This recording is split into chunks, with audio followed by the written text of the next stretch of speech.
Hari Om, wishing you all and your beautiful families a very happy, flourishing and transformative New Year 2026.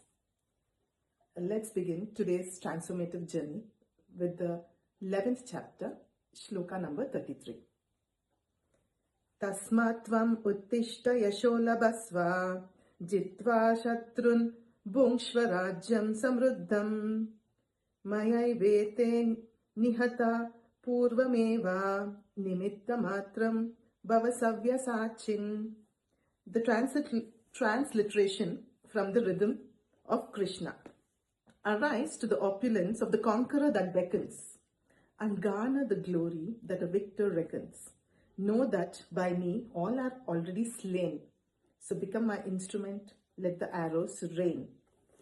In this shloka, Shri Krishna Paramatma tells Arjuna, arise, Arjuna, rise up to the moment, slay and conquer your enemies, win glory, enjoy a flourishing kingdom.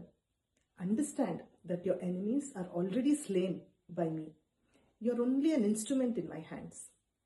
Do what you're best at, Arjuna. Show your prowess, Savyasachin.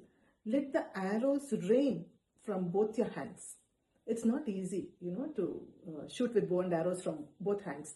Since Arjuna is the best archer in the entire world, he has that in him to do it. So Shri Krishna Paramatma tells Arjuna, do what you're best at. You're the best archer in the world, and leave the rest to me. I'm going to give you everything. Nothing of you, everything of me, is what Shri Krishna Paramatma says. Anyway, the Kauravas are destined to die in my hands, says Shri Krishna.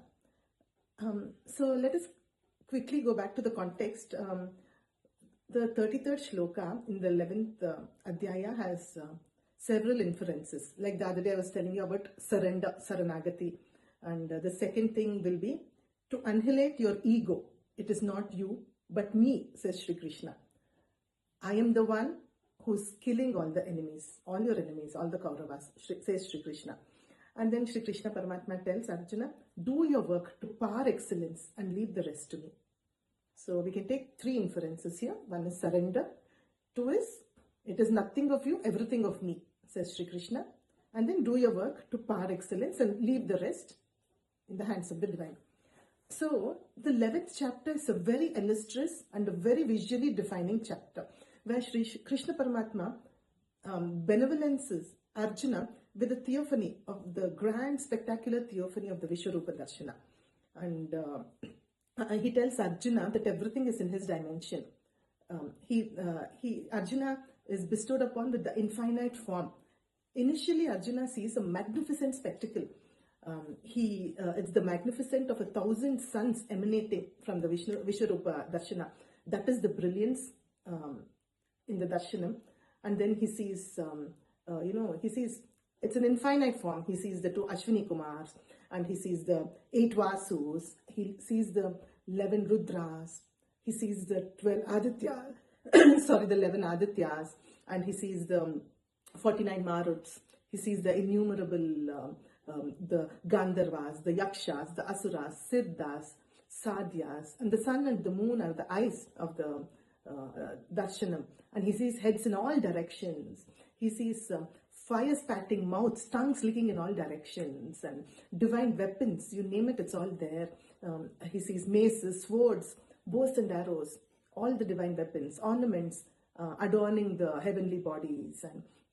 Then Shri Krishna Paramatma bestows on Arjuna. Arjuna sees a queue. He sees the Kauravas lined up in a queue. There's Bhishma, Drona, and Karna, all lined up, and several other kings who are lined up and who are jumping into the fire raging mouths. And Arjuna sees them being they're grinded between the teeth. And then he sees heads, skulls that are caught in between in the gaps between the teeth, and the tongues are licking in all directions, and all these kings are just jumping. They're headed straight into the flaming mouths, like how the rivers gush, they rush into the ocean to merge into them. These kings are all lining up and just jumping into the raging fire. And so that's a very terrible, it's a gory sight for Arjuna. And then as the Adhyaya advances, we look at Arjuna, who's terrified, he's begging, he's trembling, and he's begging Shri Krishna Paramatma to give him to bestow on him the benevolence of the Chaturbhuja Rupa Darshanam, to show him the serene form. So in my book, I have a very the pleasant vision of the Vishwarupa Darshanam here, and in the 11th chapter we chose to give the Chaturbhuja, the pleasant Rupa Darshanam of Shri Krishna Paramatma. This is a very beautiful illustration by Shweta Padma Mishra ji, and then as it advances, as the chapter advances, so the one thing is the Kauravas are anyway they're going to be killed by Shri Krishna Paramatma. So our transformation is nothing of me, my Lord. It is everything of you. We can look at ego next Thursday. So today, let us drive it into our beings. Do what you're doing to the best of your ability. Pour your heart and soul into your task or your work and just watch the magic unfold. Shri Krishna Paramatma tells Arjuna, do what you're good at. Arjuna trained for so long to become the best archer in the whole world. So do it one day at a time. Do it one morning at a time. Do it one noon at a time. Do one evening at a time. Do one night at a time. Whatever you're doing, do it to the best of your ability. I would like to quote from my guru here. I understand. Transformation is my willingness to grow from comfort zone to growth zone through uncomfortable transitions. Transitions are never easy. What you are is your comfort zone. So when you have to get into your growth zone, it is not easy. So what you can do, whatever you're doing, try to do it to the best of your ability. Morning, you're brushing your teeth. Brush your teeth like you're, the best brusher in the whole world. Just make your teeth feel good. And then you're going for a walk. You're going to the gym. You're going to do your exercise. You're going to do your yoga. Do it to the best of your ability. Pour your heart into it. Pour your soul into it. Your body must love you.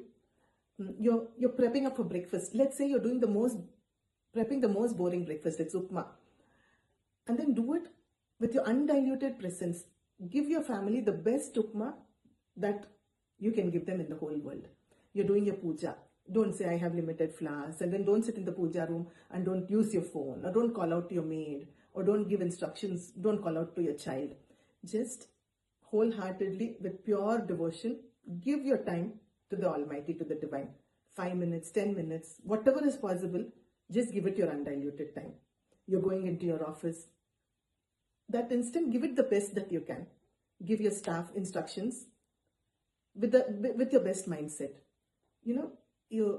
Whatever you're delivering, try to do it to the best. Live that moment and do the best of what you have to do. You're going out for lunch with your friends. Just give yourself the best that you can. Have the best time that you can. Let's all try it one day at a time, one instance at an instance, to try to be the best that we can be, to become better versions of ourselves. Thank you so much.